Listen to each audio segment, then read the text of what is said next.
Donc, je vais commencer.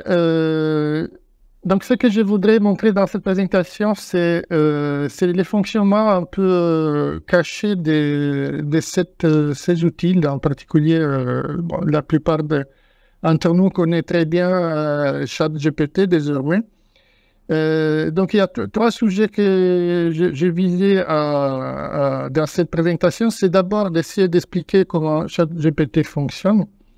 Donc, pour faire ça, je vais m'appuyer sur l'explication de comment les modèles de langage en général fonctionnent. Parce que, bon, on ne peut pas grandir grand-chose de ChatGPT parce que c'est un produit d'une entreprise qui, malgré son nom, OpenAI, c'est pas open du tout.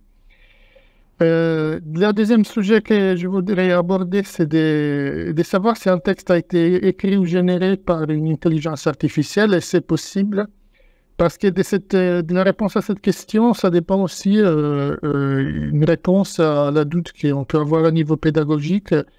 Si on permet ou non l'utilisation de ces outils, parce que si on veut interdire, il faut aussi être sûr que les étudiants, ils ont utilisé ça, par exemple. Donc, si on ne peut pas déterminer ça, c'est un peu inutile de se poser cette question. Il faut travailler plutôt dans la direction d'admettre l'utilisation de ces modèles. Et le troisième point, c'était plutôt de mettre un peu de la lumière sur les failles de ces modèles et ce qu'ils peuvent ou peuvent pas faire. Il y a un peu de mythologie qui s'est créée autour de ça récemment, pour les bases et tout ça. Donc, essayer de mettre les choses à leur place. Donc, je vais d'abord commencer à parler de qu'est-ce que c'est ChatGPT. Donc, la première chose que j'ai faite, ça a été de demander lui-même comment il se définit. Donc, et il dit qu'il est un modèle de langage développé par OpenAI, blabla. Bon, en fait, c'est pas du tout vrai. ChatGPT, il n'est pas un modèle de langage, mais en fait, il est basé sur un modèle de langage. ChatGPT, en fait, c'est que on appelle un peu un jargon un chatbot, mais c'est un agent conversationnel qui est basé sur un modèle de langage qui s'appelle GPT-3, ou si on veut être précis, c'est la version GPT 3.5 appelée DaVinci. Donc, malheureusement, on ne connaît pas vraiment grand-chose de comment ChatGPT fonctionne. On sait, par contre, bon, qu'il y a de l'entraînement spécial qui a été fait avec des annotateurs humains. Et après, si on observe son comportement et en sachant quelque chose sur l'architecture de cet agent en général, on peut savoir, bon, on peut au moins supposer avec un certain niveau de certitude qu'il a certains modules. Donc, par exemple, c'est sûr qu'il contient un module pour filtrer les questions gênantes parce que, par exemple, si vous posez des questions et OpenAI, il voit que vous demandez des choses pas top, genre comment tuer le président ou comment construire des bombes, ben, les jours après, il ne répondra pas, même si les jours avant, peut-être il l'a fait. Donc ça, c'est impossible à faire si c'était un modèle de langage parce que ça voudrait dire qu'il faut les réentraîner. Et donc, la seule façon de faire ça, c'est d'avoir un module qui des personnes modifient au fur et à mesure dès qu'ils voient qu'il y a des questions qui ne sont pas bien. Donc, voilà. Donc, pour ça, il se base sur des connaissances. Donc, il y a du travail manuel ou en partie automatique qu'on ne connaît pas trop. Donc, ce que je peux faire, c'est de vous parler des modèles de langage sur lesquels ces modèles se basent. Et donc, pour faire ça, je veux partir un peu des lois, parce que, bon, je peux pas pouvoir parler des modèles neuronaux, surtout à des gens qui ne sont pas experts du sujet, surtout sans toucher des concepts de mathématiques un peu poussés. Donc, les concepts de mathématiques un peu basiques qu'on peut aborder, c'est l'idée des probabilités. Donc, les modèles de langage, fondamentalement, c'est un modèle qui s'occupe de déterminer si une phrase est correcte ou pas. Et donc, pour faire ça, il se base sur le fait d'observer des phrases dans une grande collection de textes et déterminer la probabilité de ces phrases. Donc, par exemple, si vous avez une traduction et vous voulez traduire en anglais la phrase « la lumière est très forte », donc forte, on peut le traduire strong, bright, loud si c'est du son. Donc, dans le cas de la lumière, c'est bright. Donc, ce que je m'attends de voir, c'est que si j'ai une phrase où j'ai la lumière, donc light, je vais avoir plutôt bright et pas loud qui est normalement associé au son. Donc la probabilité d'observer, comme traduction de cette phrase, light is very bright, devrait être plus grand que la probabilité d'observer light is very loud.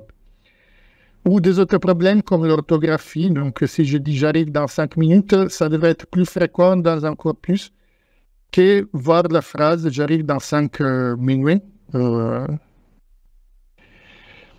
Donc à la fin, vous avez compris, les questions de probabilité, c'est basiquement l'idée de compter.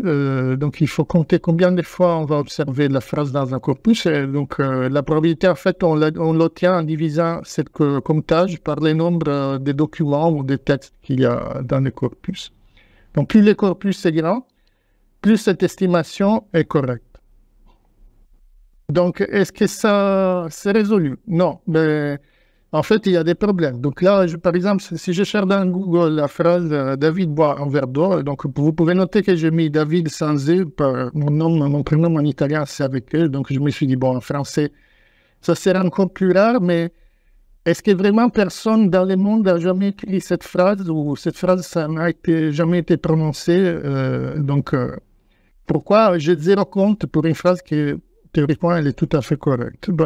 Bon, il y a un problème technique aussi avec Google parce qu'il normalement il n'indexe pas plus que des phrases d'une certaine taille, mais en fait, il y a un problème de fond que c'est si je veux calculer la probabilité d'une phrase, il faut que je trouve la phrase entière. Donc, plus la phrase est longue, moins j'ai des chances de trouver cette phrase. Donc, avec le théorème de Bayes, en fait, on peut appliquer des transformations sur la probabilité et transformer cette probabilité de trouver la phrase tout entière dans la probabilité d'observer les derniers mots de la phrase, en sachant qu'avant, on a vu tous les autres mots. Donc ça c'est une transformation qui nous permet de dire, bon, si j'ai vu certains mots, après, j'ai la probabilité d'avoir un autre mot. Mais est-ce que ça résout vraiment les problèmes? En fait, non.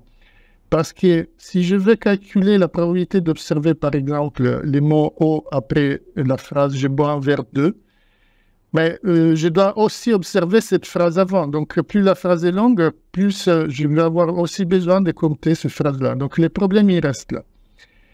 Ce qui était standard jusqu'à plus ou moins 2010, c'était d'utiliser l'hypothèse de Markov. Donc, l'hypothèse de Markov, c'est une hypothèse qui nous dit en fait, je n'ai pas besoin de voir la probabilité de toute la phrase, de tous les contextes. Ça me suffit de savoir, par exemple, les 2-3 mots avant celle que je veux prédire. Donc ça, c'est ce qu'on appelle le modèle à n-grammes. Et je vais vous montrer un exemple tout de suite. Donc là, on va calculer, on va essayer de générer du texte en sachant qu'au départ, j'ai les textes bon, vous connaissez peut-être, ça c'est standard, les rouges et noirs. C'est les débuts du roman. Donc, on imagine que notre corpus est celui-là. Donc, c'est un peu petit, donc on ne pourra pas faire grand-chose, mais on va voir, c'est pour voir uniquement comment ça fonctionne. Donc, on va d'abord voir comment je peux commencer une phrase. Donc, je vais voir toutes les phrases qui se trouvent dans ces paragraphes et je vois les mots avec lesquels elle commence. Donc, je vois que j'ai une phrase qui commence avec là, une phrase qui commence avec c'est, une phrase qui commence avec le, voilà.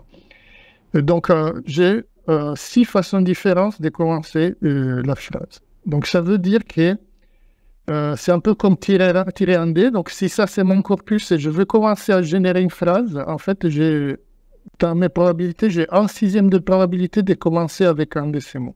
Si, par exemple, j'avais eu 2 ou 3 phrases qui commençaient avec là, mais là, ça serait différent. La part du là, ça sera beaucoup plus importante que la part des autres mots. Mais là, en fait, bon, je tire un dé.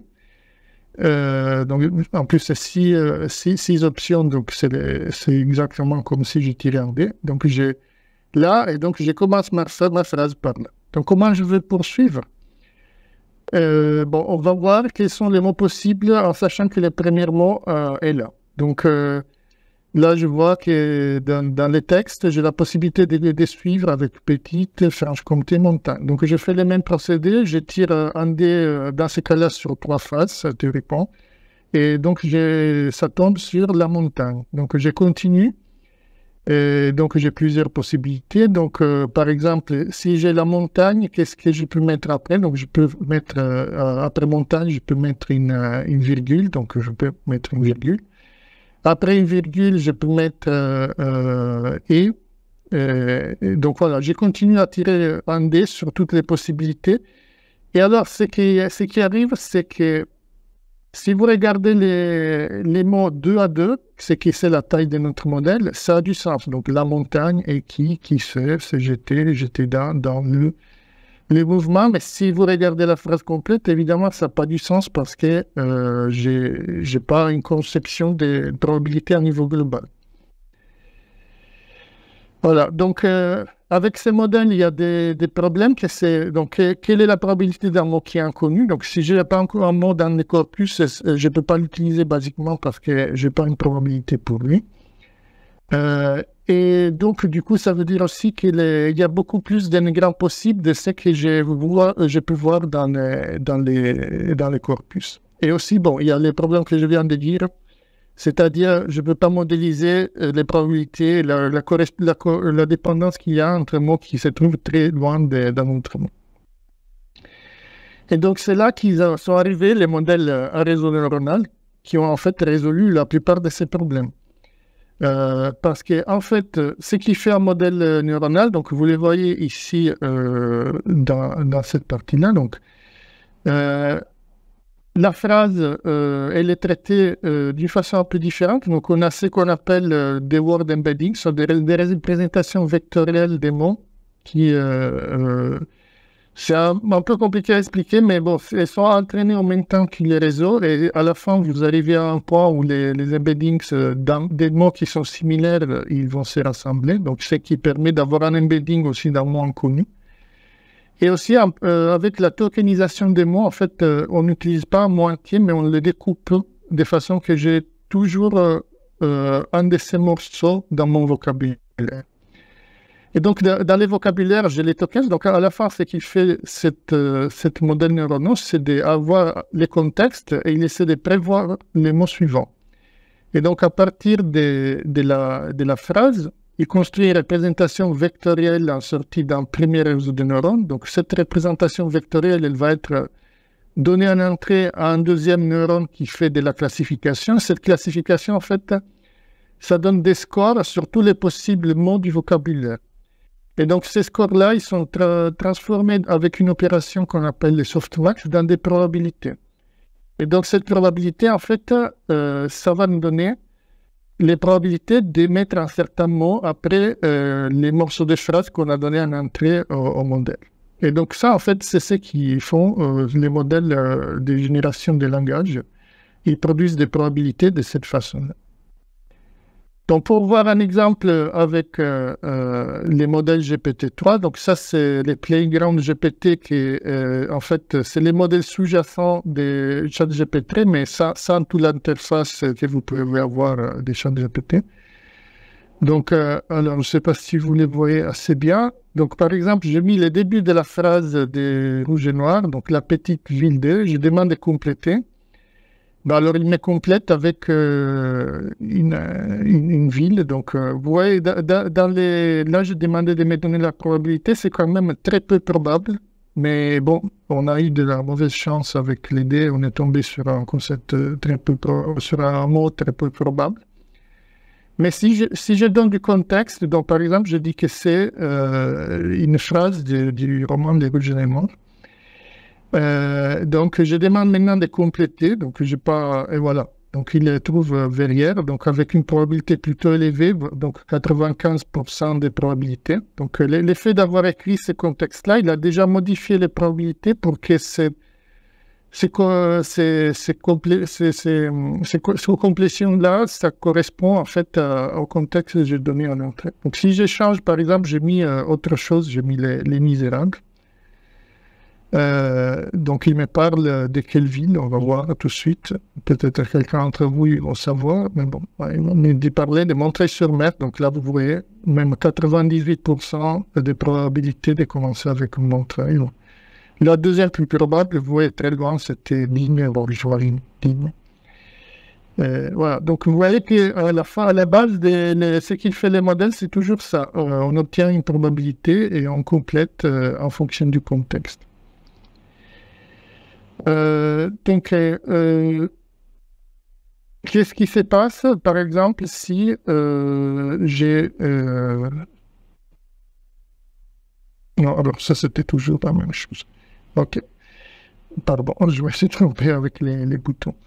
Voilà, donc qu'est-ce qui se passe si dans les... Alors, ce que je n'ai pas dit, c'est que dans la petite boîte Neural Network rose que vous voyez là, en fait, on a les possibilités de mettre plusieurs types de réseaux neuronaux. Et en fait, ce qui se trouve dans ces petites boîtes roses pour les modèles GPT, c'est ce que vous trouvez ici sur la droite, c'est ce qu'on appelle les transformers.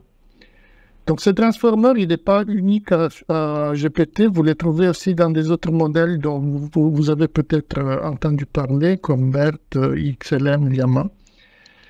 Donc, en fait, ce modèle-là, ça a été vraiment une révolution du point de vue de la linguistique computationnelle parce que il a eu des performances qui s'étaient vraiment, à partir du début, impressionnantes. Donc, qu'est-ce que c'est les principes en fait à la base de ces modèles de transformers qui a déterminé la performance de ces genres de modèles? Donc, les principes, je suis en Allemagne, donc je peux profiter de l'inspiration du lieu pour lire. Donc, Bedeutung ist der Gebrauch, c'est une phrase de Wittgenstein qui, en gros, ça veut dire la signification est dans l'usage. Donc, on comprend le mot quand on sait l'utiliser correctement. Donc, justement, c'est le principe qui est à la base du principe d'auto-intention. Parce que dans l'auto-intention, ce qu'on fait, on modélise les problèmes. Par exemple, dans une phrase, on veut essayer de comprendre l'essence d'un mot Q. Et donc, la terminologie, ça vient de la recherche d'information. Donc, Q, c'est pour query ou requête dans la recherche d'information. Donc, on veut chercher dans la phrase quels seraient les mots K les plus utiles à comprendre l'essence du mot query en question. Et donc ça, en fait, ça c'est calculé comme un poids d'appariement. Et en fait, ce qui se passe, c'est par exemple, ça c'est un exemple en anglais, mais vous savez par exemple que banque, c'est un mot que ça peut avoir plusieurs sens. Donc en anglais, ça peut être une banque commerciale ou ça peut être aussi les bords d'une rivière. Donc, si j'ai dans les contextes, j'arrive vers... pour un humain, c'est clair que je suis en train de parler plutôt du deuxième contexte et pas du premier. Et donc, en fait, ce qui se passe, c'est qu'en fait, vous voyez en noir, les embeddings, c'est des représentations vectorielles. Donc là, je fais des représentations vectorielles en 2 dimensions. Donc, en noir, c'est les embeddings de ces mots quand ils se trouvent en tant que clé. Et en orange, c'est les embeddings de représentation qu'on utilise comme Q. Donc, on peut voir que, par exemple, si je veux comprendre l'essence des banques, il faut que je suis très proche des rivers. Et aussi, si je veux comprendre l'essence des rivers, je me trouve proche de ces vecteurs banques. Donc, en fait, ça fait... Ce qui étaient les principes énoncés par Wittgenstein, c'est les contextes qui me permettent de comprendre ou désambiguiser au moins l'essence des mots. Donc tout ça, ça passe par des calculs, donc ça rentre après dans ces modèles-là, dans ce que vous voyez, attention. Donc il y a des autres opérations mathématiques qui sont faites avec tout ça. Or, quels sont les enjeux pour ce type de modèle? Donc d'abord, il faut de très grandes collections donc, pour entraîner les matrices des poids. Donc les poids que vous voyez ici, en fait, ils ont été appris à partir de très grandes collections de poids. Donc on a vu que par exemple, River et Bank, ils sortaient souvent ensemble dans certains contextes. Donc on va les mettre ensemble. Et donc, ces matrices de poids, en fait, il y a une matrice clé et une matrice requête parce qu'il faut avoir 2 vecteurs différents pour les mots dans les 2 rôles. Et donc, ça, il vient de très grandes collections. Donc, ça, on les apprend avec des techniques plutôt standards des modèles de langage, des réseaux neuronaux, pardon. Et après, il y a une autre chose à prendre en compte, c'est la taille du modèle. Donc, qu'est-ce que c'est la taille d'un modèle? Donc, en fait, la taille d'un modèle, c'est le nombre de paramètres d'un modèle.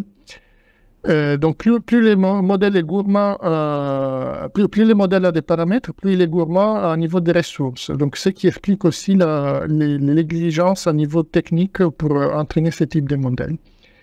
Mais quels sont les paramètres? En fait, les paramètres, c'est d'abord la taille des vecteurs. Donc, c'était dans l'image ici. Donc, la taille des vecteurs des embeddings, les vecteurs du contexte qu'on a ici. Donc, ça, c'est déjà un facteur qui détermine le nombre de paramètres. Les nombres de têtes d'attention et vecteurs d'attention. Donc, il n'y a pas une seule attention dans les modèles, il y en a plusieurs. Donc, plus des filtres d'attention on met, plus ça complique les paramètres. Les nombres de couches dans les transformers. Donc, en fait, les transformers qu'on voyait, c'est comme empilé. Donc, il y a plusieurs couches qu'on peut mettre une sur l'autre. Et donc, plus on en met, plus le modèle devient complexe. Donc, si on voit par exemple l'évolution des GPT, donc ça, c'est les données sur lesquelles les modèles GPT-3 il est entraîné. Donc, il y a les common crawl, c'est des données venues du web. Donc, c'est basiquement une parsing du web. Web text, c'est aussi une collection de textes parsés du web. Books, ça vient des Google Books, si je ne me trompe pas. Et bon, Wikipédia, évidemment, c'est les sites Wikipédia. Et là, vous avez le nombre de paramètres dans la partie en bas. Donc, vous voyez que les premiers modèles GPT-3, par exemple, il avait 125 millions de paramètres. Donc, ce qui venait des 12 couches d'attention, d'une taille de vecteurs de 768, d'un nombre de têtes d'attention 12, tout ça. Donc là, vous voyez la progression, un nombre de paramètres, un nombre de couches, la taille des vecteurs, tout ça. Donc, vous voyez que ça va toujours vers les plus grands. Et ce qui fait aussi que l'apprentissage, il est plus lent et les ressources demandées sont toujours plus importantes. Donc là, il y a des noms qui ont été donnés à partir de celui-là. Donc, DaVinci, c'est celui qui est utilisé à la base de la version gratuite de ChatGPT. Donc, pour comprendre l'effet de cette taille donc en sachant que les datasets sont les mêmes, ce qui change, c'est que la taille du modèle. J'ai monté un petit exemple dans lequel on va changer. Donc, ici sur la droite, vous voyez, j'ai un box pour choisir les modèles. Donc là, il est par défaut, il se trouve sur DaVinci. Donc, je vais essayer, par exemple, je pose une question, quel est le nom du directeur de la pellicule du film Eyes Wide Shut. Donc, je pose la question, il va compléter et il me dit, Stanley Kubrick, correctement. Donc, si je change les modèles, je passe de DaVinci qui est un peu plus ancien. Donc, je prends par exemple, qu'est-ce que j'ai pris Babbage. Donc, Babbage, il est pas la première itération. Donc, voilà, il s'est trompé carrément. Donc, Jones et Lai, je ne connais pas du tout. Donc, j'échange, je fais query. Donc, query, c'est l'itération antérieure, et je vais voir qu'il dit. Il dit correctement Stanley Kubrick, mais comme vous voyez, en fait, il a répondu en anglais quand j'ai posé la question en français. Donc, vous voyez, en fait, qu'il y a une évolution, une progression dans la capacité des modèles. Donc, d'un côté, de répondre correctement à la question, et de l'autre, de, satisfaire des petits détails. La langue utilisée, c'est pas vraiment un petit détail, mais c'est quand même au-delà des capacités de ce modèle. OK. Donc, alors, j'espère que maintenant votre compréhension sur ce genre de modèle elle est un peu plus claire. Je vais passer à la deuxième question que je m'étais préfixé de répondre. La question est, est-ce possible de détecter les textes générés par une de ces modèles d'intelligence artificielle?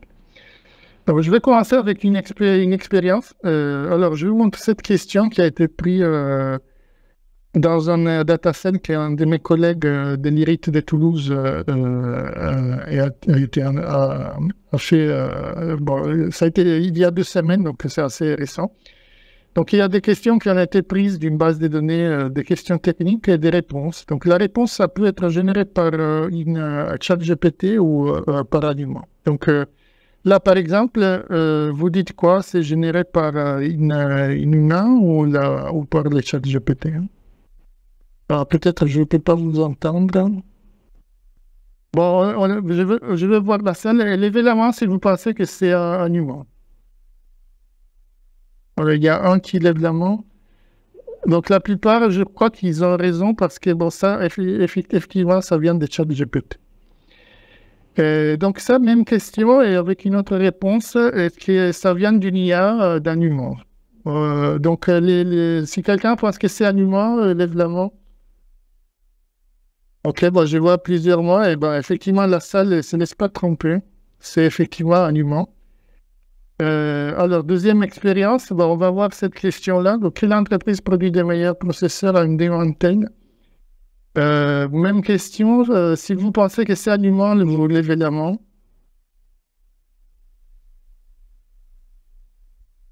Ok, bon, un peu moins de moins élevé, mais oui, effectivement, c'est un humain. Et bon, là, du coup, bah, les jeux, peut-être vous l'avez compris, ça, c'est pour vous, c'est humain ou ChatGPT. Donc, évidemment, si vous pensez que c'est humain,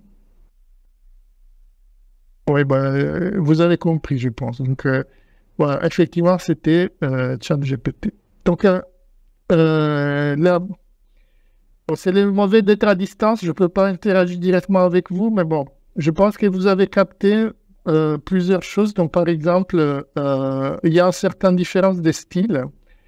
Donc, la réponse de l'humain, il est, on peut dire, un peu plus direct, un peu moins persuasif.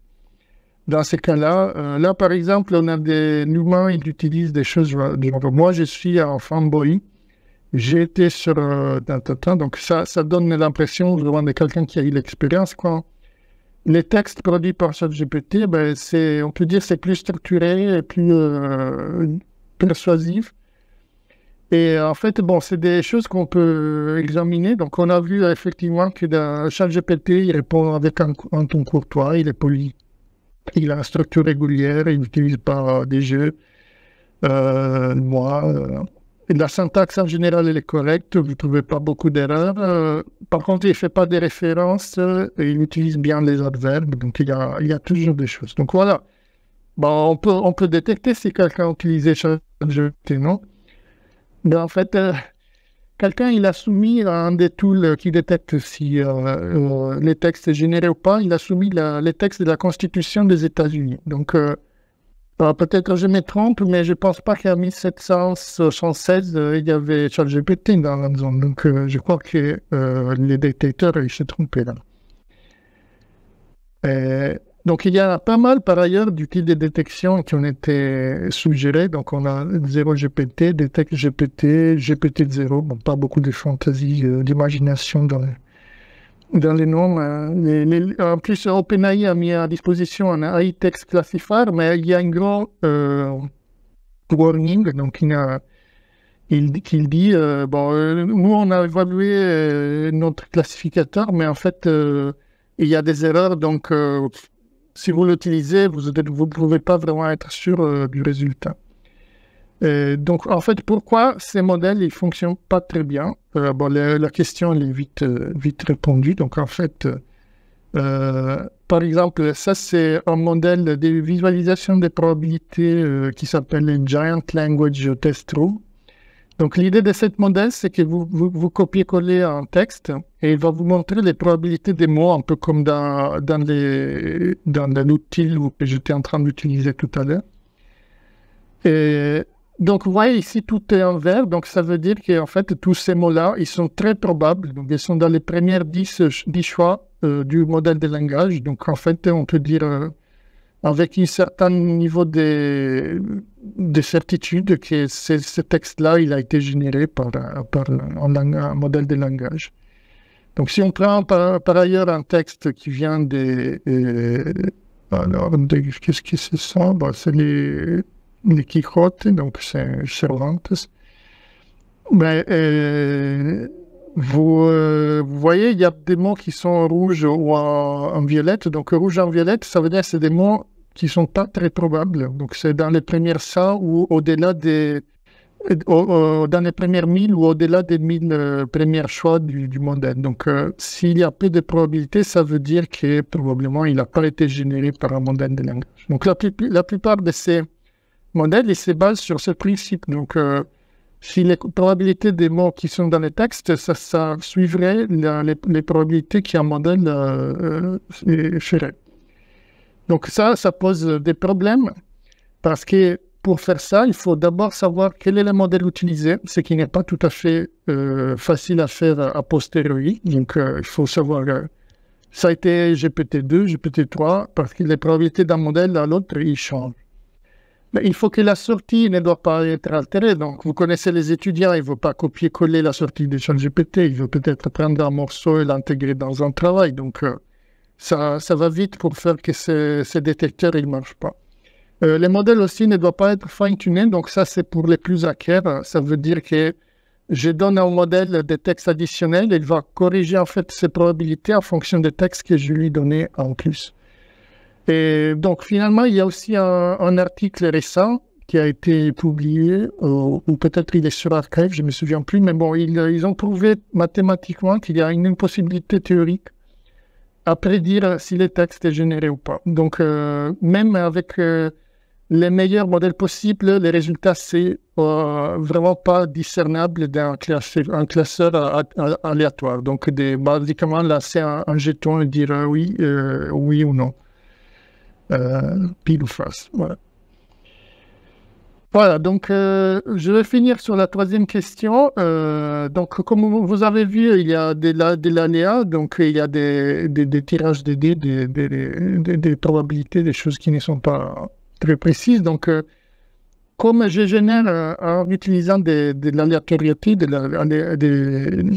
l'aléa, mais je peux générer des informations correctes. Donc, surtout, vu que les modèles, ils ont besoin de beaucoup de données pour entraîner leur modèle.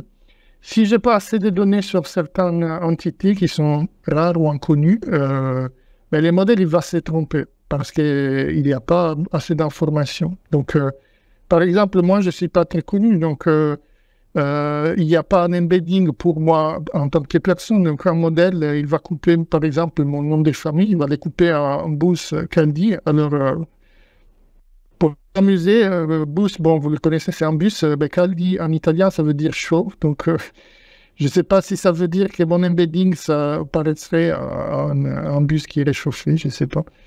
Mais donc, pour vous convaincre de ce problème avec les entités qui ne sont pas fréquentes, par exemple, on essaie de tromper les modèles. Donc, on va lui proposer. Donc, j'ai inventé un film de James Bond qui n'existe pas. Le lendemain ne dort jamais, mais bon, c'est plausible à niveau des styles. Donc, il me complète. Il me dit que bon, il est interprété par Pierce Brosnan. Donc, évidemment, il complète parce que tout ça, ça ressemble à des choses qu'il connaît. Donc, je crois qu'il est au lieu de d'or, c'était meurt. Donc, en fait, l'embedding d'or-meurt n'est pas très loin. Donc, finalement, il complète avec l'information de ce film-là. Même si j'invente complètement un mot. Donc, si là, j'ai inventé un mot à la volée, je ne sais pas qu'est-ce que j'ai écrit. Je dis la bourrade, torophène, je ne sais pas. Ouais, j'ai mis des sons à hasard. Et donc là, il m'a dit que la bourrade torophène est un condiment traditionnel célèbre en Corse. Alors moi, je suis des jeunes, je connais un peu la Corse. Je peux vous assurer que c'est faux. Et bon, après, en plus, bon, ça a été corrigé. Ben, sur GPT, vous avez la preuve qu'il y a des choses autour du modèle parce que là, il me dit, je suis désolé, mais je ne les connais pas. Donc, en fait, quand il a des mots qui sont très peu présents dans sa base d'entraînement, il a, comment dire, un warning qui sort. Mais bon, vous pouvez quand même les piloter vers des réponses qui ne sont pas du tout correctes. Ça, c'est un des problèmes. L'autre problème, c'est les problèmes de mémorisation. Donc, en fait, ça, c'est aussi très récent. C'est un collègue allemand du Pays Basque, Eneko Aguirre, qui travaille au laboratoire ITS de l'Université du Pays Basque. En fait, ils ont trouvé et ils ont créé aussi une base de contamination. Donc, en fait, Les modèles, il a été entraîné, vous probablement le savez, avec des données qui s'arrivent jusqu'à 2021. Donc après 2021, en fait, les modèles, ils ne servent rien. Et en fait, avant 2021, ils ont vu que, par exemple, quand ils montrent comment le modèle il est capable de résoudre certains problèmes, ben, ils ont fait un test avec le GPT-4, donc la version encore plus performante. Et les problèmes qu'il a résolus avant 2020, qui existaient avant 2021, il a résolu 100%. Mais tous les problèmes qui ont été donnés pour le même type de tâches après 2021, ben, il a résolu aucune.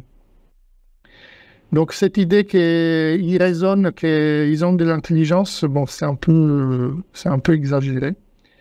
Donc, il y a cette question de mémorisation, effectivement, ça pose des autres problèmes qui n'ont pas vraiment beaucoup de relation avec bon, l'enseignement, l'utilisation, mais quand même, c'est ce que vous savez probablement aussi, l'Italie avait banni l'utilisation. Il y a un problème de privacité, donc il y a un papier dans lequel, en croisant plusieurs générations automatiques, ils ont réussi à reconstituer des données personnelles qui se trouvaient dans les jeux de données, comme des numéros de téléphone, des adresses. Voilà. Et oui, finalement, il y a aussi, alors il y a de plus en plus de personnes qui proposent d'utiliser des prompts pour faire que les modèles ils fassent certaines choses. Donc en fait, qu'est-ce qu'il fait les prompts? Les prompts, ils modifient la distribution des probabilités. Donc, c'est quand l'exemple que j'ai fait avant, j'ai dit au modèle avant de commencer que bon, je suis en train de parler du rouge et noir des standards. Et donc, du coup, il va adapter ses probabilités au fait que je suis en train de parler de ça. Donc, les prompts, il va altérer les probabilités pour que les modèles ils vous répondent d'une certaine façon. Et en particulier, il y a des personnes qui font des prompts qui permettent de bypasser les protections qui sont mises en place de façon manuelle. Et donc, ils appellent ça un jailbreak. Donc, la question, c'est les prompts. Il y a beaucoup de gens qui pensent qu'un prompt qu'on fait aujourd'hui, c'est valable toujours. Ben, en fait, non, parce que les prompts, ça peut-être ça fonctionne aujourd'hui, mais si OpenAI met à jour son modèle ou fait un réentraînement, donc les prompts, il sera plus utile. Donc, c'est un peu inutile de faire des prompts, à mon avis.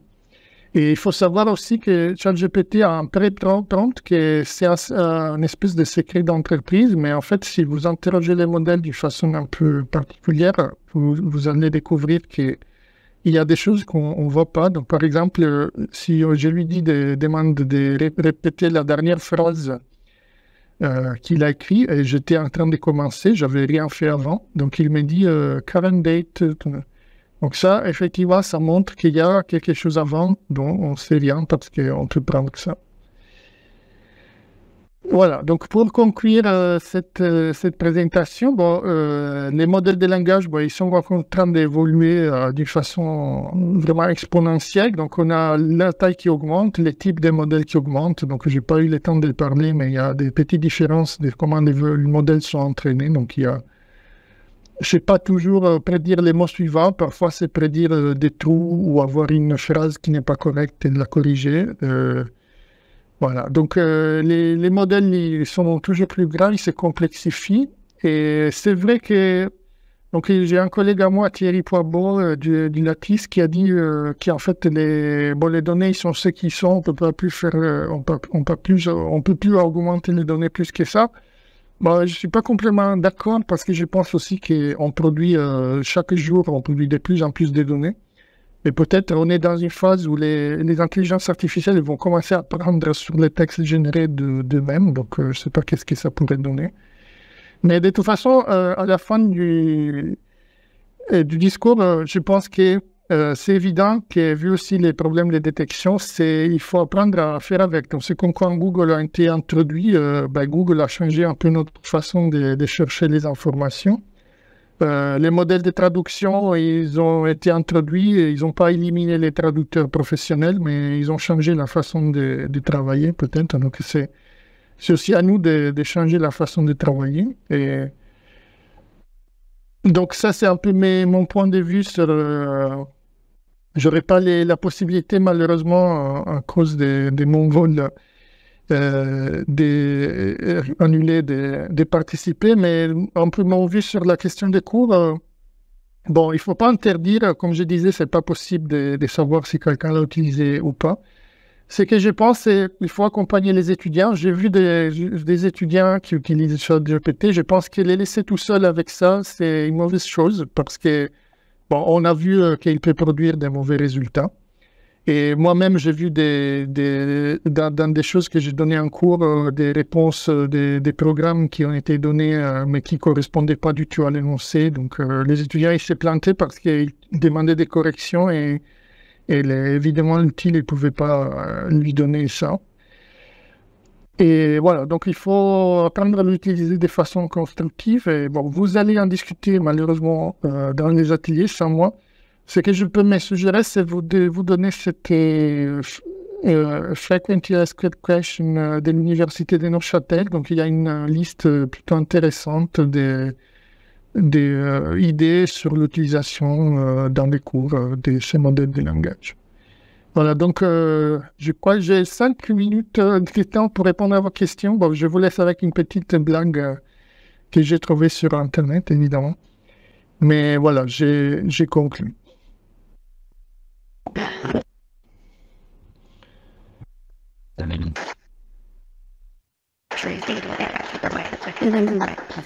Et merci beaucoup pour votre présentation très synthétique et pédagogique. Je vais donner tout de suite passer le micro dans la salle pour d'éventuelles questions. Est-ce que quelqu'un a des questions ou des remarques?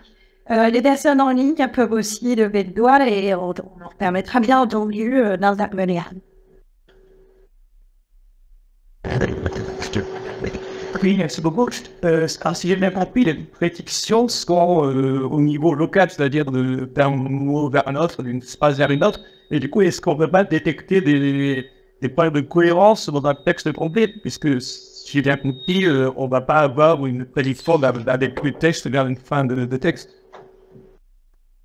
Oui, en fait, j'ai peut-être j'ai oublié de parler de ça, mais alors une des raisons pour lesquelles en fait les modèles transformers, on met des couches, de plus en plus de couches, donc on empile les couches, c'est parce que en fait il y a un effet hiérarchique. Donc par exemple, les premiers niveaux d'attention, il a une attention sur les mots.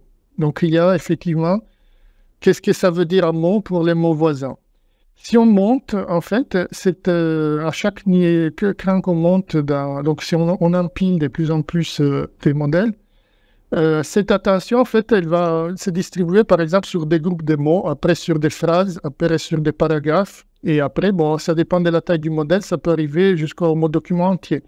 Donc, ça veut dire qu'à la fin, la génération, les probabilités que vous avez au début, c'est un résultat de la prise en compte, pas uniquement du contexte local, mais du contexte au niveau des phrases, paragraphes, documents, tout ça. Donc, plus le modèle est complexe, donc plus on empile ces couches, plus il a une vision, comment dire, globale du document. Donc, c'est ce qui fait en fait que les probabilités soient cohérentes dans ces modèles-là. Donc, c'est qui, par exemple, si vous, au lieu d'utiliser les transformers, ce qui existait avant, c'était les réseaux. Donc là, dans la boîte rose, on mettait des réseaux récurrents. Donc les réseaux récurrents, par exemple, il avait le problème qu'il donnait trop de points au dernier mot et il oubliait le début de la phrase. Donc ça a été résolu par les transformers. Donc il y a les deux choses qui ont réellement changé la donnée, c'était l'auto-attention et l'effet d'empiler plusieurs blocs d'attention les uns sur l'autre. Merci. Est-ce qu'il y a une autre question? Alors, moi, j'aimerais bien, puisqu'on a quelques minutes, qu'on reprenne votre conclusion, c'est-à-dire que vous disiez, d'après vous, il ne faut pas interdire, en revanche, il faut accompagner les étudiants. Peut-être que là, spontanément, même si évidemment c'est une question un peu sans fin pour nous, on va commencer à aborder au cours de la matière, est-ce qu'il y a des gens qui veulent réagir à ça? Est-ce que parmi vous, il y en a qui voudraient interdire le recours à ChatGPT, au moins, par exemple, pendant les examens? Et donc, Agathe, par exemple, je pense, on va en examen, que se passe les conflits. Par exemple, il y a la question derrière ça, c'est celle de l'autre. Pendant un examen qui sont faits, on vérifie les millions et tout, c'est-à-dire qu'il a un feeling du bec des connaissances. Pour moi, un examen, c'est son prendre son document d'une sorte, celui-là est trop sécurité limitée. C'est que on est de fond de top de langue. T'as pas. Oui, de mon point de vue, un examen, si un étudiant a accès à ChatGPT, il a aussi accès à des autres choses, comme, je ne sais pas, les discours partagés avec les autres étudiants. Donc, la question, l'accès à un étudiant pendant un contrôle, franchement, je pense que ça ne se pose pas si on contrôle bien qu'ils n'aient pas accès à Internet ou à communiquer avec les autres. Donc, ça ne devrait pas être un problème. Par contre, oui, ça pose un problème. Par exemple, quand on donne un devoir, un projet. J'avais un collègue, alors je ne sais pas s'il est dans la salle parce que je ne vois pas, Guillaume Santini, il était consterné parce qu'il avait passé 2 semaines à préparer un projet et ChatGPT, il a résolu en 3 minutes le temps de rentrer les questions et il aurait donné 18. Donc ça pose un problème parce que surtout à l'IUT, maintenant on a cette évaluation par SAE qui sont basiquement des projets. Donc si les projets il est fait par ChatGPT en 5 minutes, ça perd un peu de valeur. Donc là, peut-être, il faut repenser. J'ai discuté aussi avec des collègues. J'ai un collègue en Irlande qui a commencé à faire des euros. Donc, sa technique, c'est de les faire de façon aléatoire. Donc, il prend un hasard des étudiants et il les interroge. Alors, je ne sais pas si c'est la bonne réponse, peut-être. Mais bon, sans doute, si on parle avec les étudiants, c'est évident que on peut vraiment comprendre si on travaillait sur les sujets ou pas. Mais oui, ça, je pense que c'est ce qu'on peut faire. Ça prend plus de temps, oui, ça c'est sûr. Bonjour, que je l'ai du service web, où je m'occupe de l'orientation et de l'insertion professionnelle. Donc, en fait, moi, la situation dans laquelle je me suis trouvée à plusieurs reprises, j'accompagne les étudiants à faire leur méthode de motivation. D'habitude, je sais dessiner bien qu'il y a le profil que le style est approximatif. Et là, je m'entoure avec des lettres de motivation très jolies. Ça a un de ceux-ci, des tirs de mémoire personnels, et là, justement, c'est de les accompagner à prendre du recul et à se poser les bonnes questions pour savoir, en fait, si eux-mêmes, ils se reconnaîtraient avec ce type de lettre de motivation tout le monde faudrait produire à partir du moment qu'ils ont la filière, c'est-à-dire les mêmes connaissances. Donc voilà, ça paraît stupide, parce que je suis pas fièrement, je peux quand même reculer pour l'instant, parce que d'après ce qui est dit, d'après ce que Daniel nous a dit, ça va encore évoluer, mais pour l'instant, je pense qu'on peut encore bien effectivement, voilà, ce type de contenu. Voilà, ça c'est pas grave.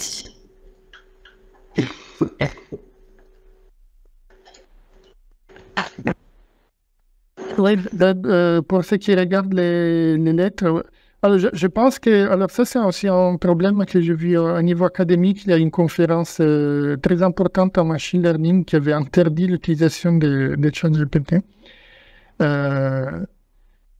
Et il y a eu tout un débat sur la question de, en fait, souvent, ChatGPT, il fait un bon travail comme correcteur orthographique et syntaxique. Donc, en fait, l'interdire, ça créerait un problème pour, par exemple, les chercheurs qui ne sont pas anglophones, de présenter des papiers corrects, compréhensibles.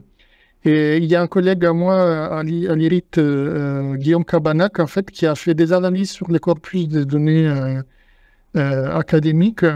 Et il a repéré ce qu'ils appellent des textes tordus. En fait, ça vient souvent des traducteurs automatiques de mauvaise qualité.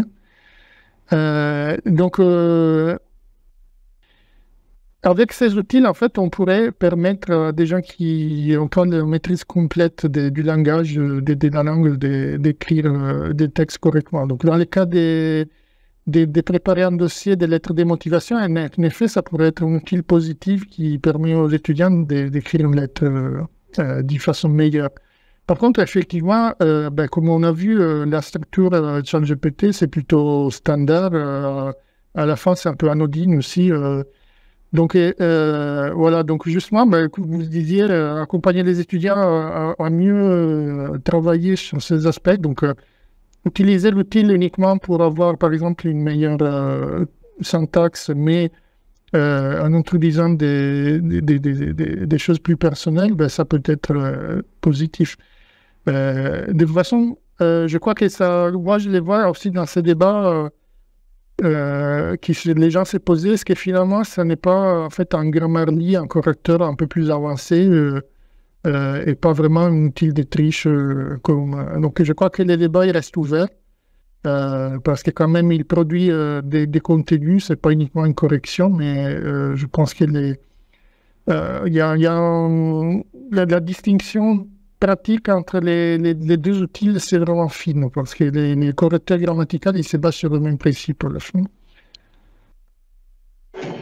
Merci. Il y a des questions dans le chat. La première, c'est le modèle Transformer a été récemment breveté par Google. Pensez-vous que ça aura un quelconque impact sur OpenAI?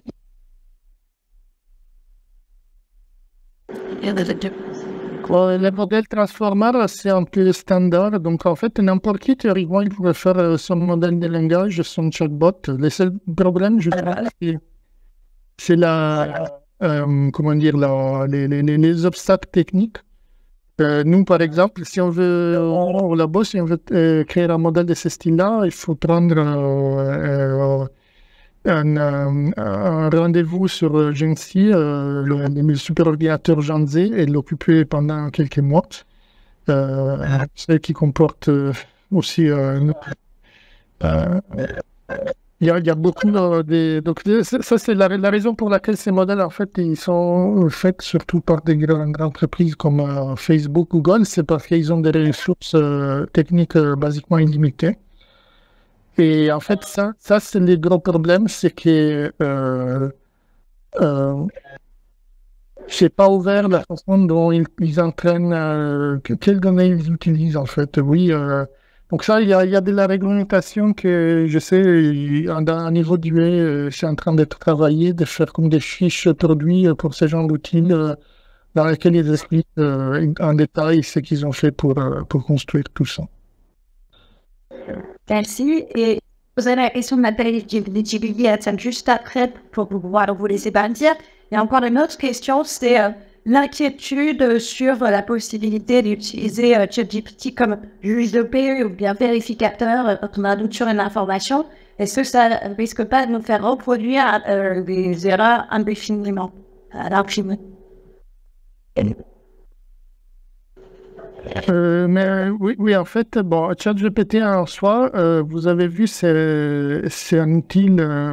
Donc, si je veux vérifier une chose, normalement, les résultats, ça passe par les modèles de langage que j'ai montré plus que par ChatGPT. ChatGPT, en fait, c'est comme une boîte dans laquelle OpenAI décide ce qu'on peut demander ou pas. Donc, évidemment, il y a déjà des filtrages sur des questions à niveau juridique pour ne pas prendre de responsabilités, par exemple.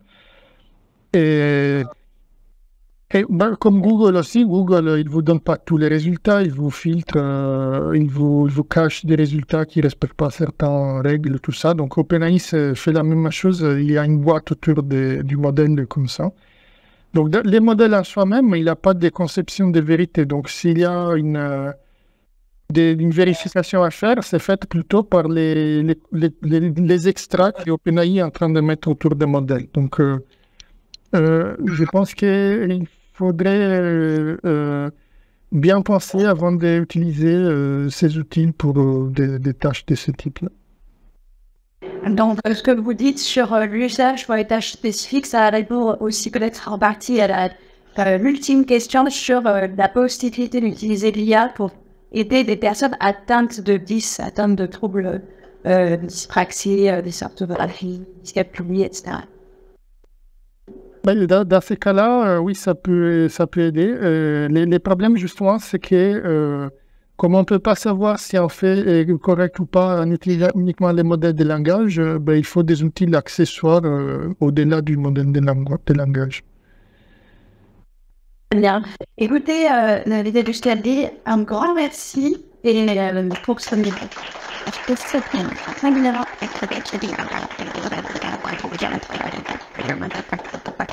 Si vous voulez, merci. Si vous voulez filer, n'hésitez pas. Je pose dans la foulée la question de Nathalie Chigegi, qui nous demande à toutes et à tous, qui a déjà utilisé ChatGPT dans le cadre professionnel? Alors, je compte 1, 2, 3, 4, 5, 6, 7, 8, 9, 10 personnes. Alors, j'ai pas... Moi aussi, si ça compte. Donc, je vous dis au revoir. Au revoir. Au revoir à tous.